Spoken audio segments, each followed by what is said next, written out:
He was a composer. He worked constantly and drank and smoked too much and aged prematurely. He also traveled constantly, in Russia and Ukraine, throughout Europe, and once to the United States. He became famous, but said in 1878 that he didn't give a shit about fame. He was in a very bad mood that day. Like his mother, he died of cholera. He was homosexual, but his music is not about his bedroom. Most was produced on commission for the Imperial Russian Musical Society, the Imperial Theaters, and an aggressive publisher who was also his banker. His style bore German Romantic influences at the start, then embraced a Russian nationalist aesthetic before becoming neoclassical. Had he lived longer, Tchaikovsky might have found a place within the symbolist movement.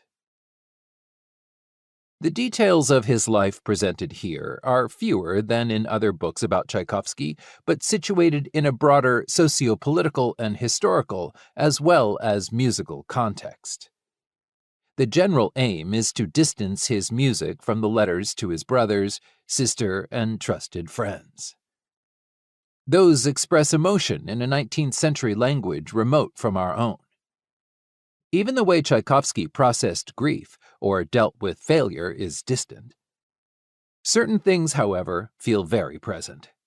His disdain for pretense, his frustration with himself for profligate spending, the fact that he came from a happy family unlike other happy families, his belief in living life in reverse, getting younger rather than older, becoming less hidebound and more playful.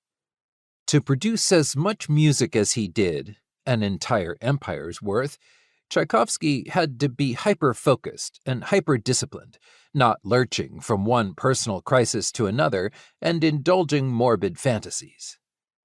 Such is how he continues to be represented even in publications purporting to correct the record.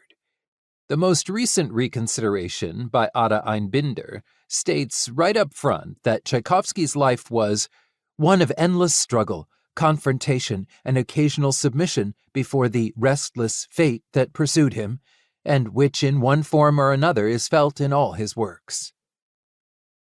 The same claim was made back in the Tchaikovsky centennial year of 1940 in the journal Soviet Music, though there the unequal struggle with destiny and fatal inevitability is squarely blamed on the Romanovs and their suffocating rule.